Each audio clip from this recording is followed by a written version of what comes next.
Essa é a nossa querida Juquiá.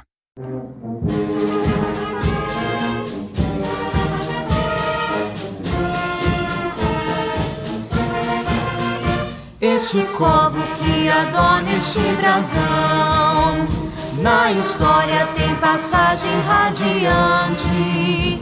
Este covo traduzido é Juquiá, na linguagem do índio e do bandeirante. Tem formato de um cacho ou uma grande família. Mas nossa história se inicia bem longe daqui.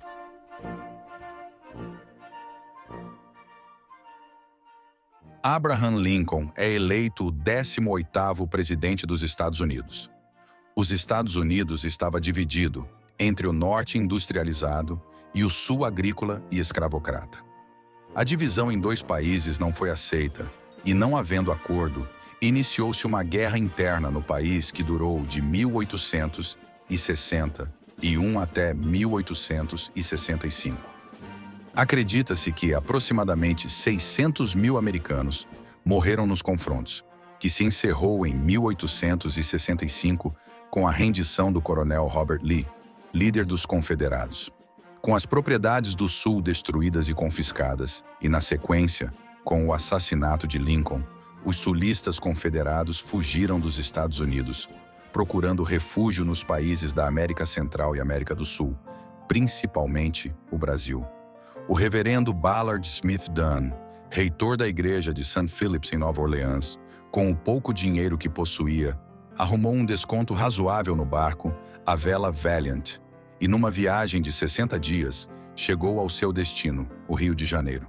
Havia interesse do imperador Dom Pedro dos americanos no Brasil para ensinarem sobre agricultura e, principalmente, o plantio do algodão. O ministro Paula Souza deu trânsito para todas as necessidades de Dunn. Esteve no Espírito Santo, no interior do estado do Rio de Janeiro, mas foi no Vale do Rio Juquiá que ele encontrou o que esperava encontrar: muitas terras por um preço baixo. Requereu o título das terras e, com alguns compatriotas, chegou ao Vale do Rio Juquiá, onde compraram mais terras, ficando donos de uma área equivalente a 259 quilômetros quadrados. Para a área toda, deu o nome de Lizzieland, em honra à sua falecida esposa, e a residência central chamou de Ballard. Dunn estava satisfeito em saber que a sua colônia atraiu outros americanos. Tomou conhecimento de que uma estrada estava para ser feita entre Juquiá e Sorocaba. Naquela época, eu tinha 10 anos de idade e o casarão já era antigo e falava que tinha sido construído pelos americanos. E até hoje o casarão ainda existe ali no bairro do Poço Grande, ali, que é da fazenda do Dr. Paulo.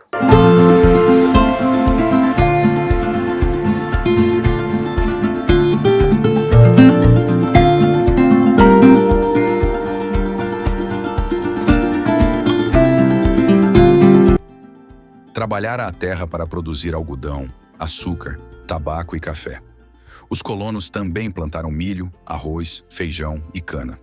Aprenderam a fazer covos com seus vizinhos caiçaras e tiveram peixe e caça. Após a grande plantação, caiu uma forte chuva e o rio Juquiá transbordou e não conseguiram realizar a colheita. Tudo ficou embaixo d'água. Nada foi salvo. Além disso, quando baixaram as águas, a febre chegou de uma vez e Lizzieland, o sonho americano em Juquiá, acabou. Os americanos se misturaram à população ou foram para uma pequena vila de americanos na região de Campinas, que progredia rapidamente. Essa pequena vila é hoje a cidade de Americana. 30 anos se passaram quando o também americano Horace Manley Lane, fundador em 1886 do Instituto Presbiteriano Mackenzie. O Horace Lane ele trabalhou no Mackenzie e implantou uma metodologia educacional na escola americana. Quando Rangel Pestana assumiu a Secretaria da Educação, ele apresentou Horace Lane a Caetano de Campos. Juntos, Caetano de Campos e Horace Lane implantaram a nova metodologia de ensino, originada nas salas de aula mackenzistas em São Paulo. Horace Lane comprou a fazenda Poço Grande. Em 1896, convidou o Sr. Willis Roberto Banks, filho de americanos, morador em Castro, no Paraná, para administrar a fazenda Poço Grande. Meus queridos descendentes, eu sou Frederico Switzerlane. Hoje vou compartilhar minha live story com vocês. Nasci em 20 de janeiro de 1863 em Worcester, Massachusetts, como primogênito de Ellen e Horace Manley. Após completar meus estudos em odontologia nos Estados Unidos, embarquei para o Brasil, reencontrando meu pai e meus irmãos. Em São Paulo trabalhei como dentista. Fui agricultor na fazenda Poço Grande em Juquiá, onde introduzi a cultura de juta no Brasil. Nosso filho Francisco, mais conhecido como Frank, foi agricultor na fazenda Poço Grande Juquiá, Vale do Ribeira, estado de São Paulo. Frank teve 10 filhos encantadores. Fico muito feliz em poder compartilhar minhas memórias com vocês. Hoje é dia 18 de abril, data esta, de abril de 1964, data esta em que eu estou completando meus 80 anos de peregrinação sobre essa terra. Cresceu muito o número dos assistentes e já não comportava mais na sala. Então meu pai achou conveniente fazer uma igreja. Depois que comprou o morrinho, então ninguém conhecia tijolos. E papai levantou a igreja com tijolos, telha, da Igreja Unida, deram oferta a ele, que ele comprou os vídeos, trouxe as medidas e já levou tudo cortado. Não sei quantos dias atravessou o sertão com aquela mala de vídeos às costas. Até que abriu e vimos os vídeos. Levou massa, trouxe na igrejinha, colocou nos cachinhos e estão lá, as vidraças até o dia de hoje. Foi a primeira igreja que teve janelas com vidraça, foi o Morrinho. Aquele povo, e parece que um povo desprezado, porque não havia comunicação com outros lugares, era isolado, pode-se dizer, do mundo.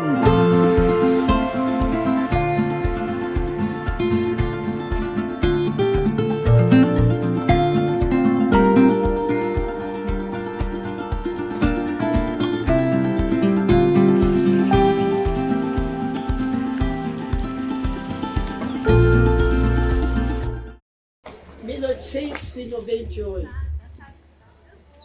Que dificuldade para fazer um tempo naquele tempo. Hoje a gente nota dificuldade, imagine aquele tempo. Esses vídeos todos da banderola do tempo todo, meu avô trouxe das costas de São Paulo, que a Sociedade Senhora da Igreja Presbiteriana doou para ele. Ele trouxe todos eles, chegou aqui na Fazenda Poço Grande, ele abriu, estavam todos intactos. Ficou tão contente de ver eles assim intactos, satisfeitos, que colocou todos esses vídeos. Esses vídeos são estrangeiros ainda. E um ano antes já se começou o evangelho lá na Fazenda Poço Grande. Ele chegou dia 16 de janeiro de 1897. Em 1897, no dia 17 seguinte, ele realizou o primeiro culto. Então dali não parou mais. E já no ano 98, um ano depois, já tinha um templo aqui. Então vamos comemorar no 28, mas a verdade seria no 27. 17 de janeiro de 1897, o primeiro culto evangélico aqui na região sul paulista. Tem um significado muito grande para a história evangelística aqui no Vale do Ribeira, e principalmente pela família Banks, que vem, os últimos foram o reverendo Willis Banks Leite, que foi neto do fundador aqui desse local, que veio para cuidar de uma fazenda, no entanto, escolheu aqui esse local para estar realizando o primeiro culto evangélico. E aqui se iniciou uma história. E o reverendo Willis, para nós, foi a continuidade de todo esse trabalho. Aqui em Juquiá ele viveu até 96, quando ele veio a falecer. Então ele tinha um carinho muito grande por esse local. Ele cuidava, zelava de Morrinho como se fosse algo muito especial para ele, até porque tinha a história da família dele. Então o reverendo Willis era aquela pessoa totalmente dedicada. E quando, ocasião dos retiros aqui, nos meses de julho, todo mês de julho tem o acampamento de Morrinho. Então isso para o reverendo Willis era de grande importância, porque aqui ele conseguia traduzir um pouco da história e passar para os nossos jovens, para nossas crianças, o que significava o Morrinho. Portanto, a história de Morrinho tem tudo a ver com a família Banks e principalmente pelo reverendo Willis, que foi um dos últimos, mesmo que a sua família ainda esteja alguns vivos, né? Nós temos o caso de seus filhos, Dona Vicência, que ainda está em Juquiá com a gente, mas a história se findou ali com o falecimento do pastor Willis.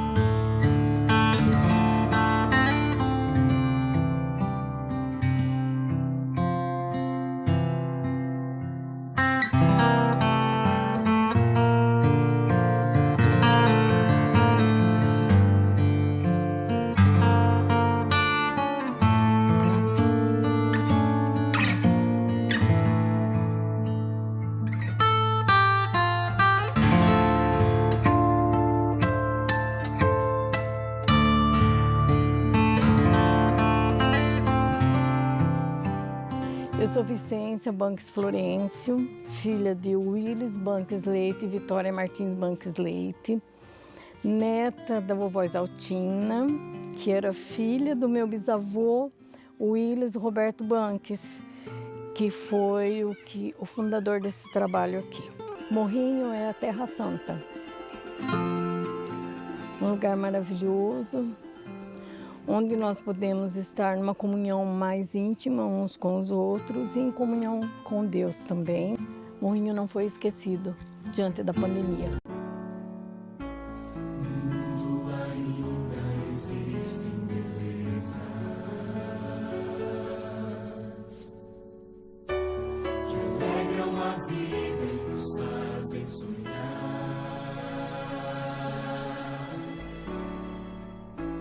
Recantos felizes da natureza, onde qualquer ser humano gostaria de estar.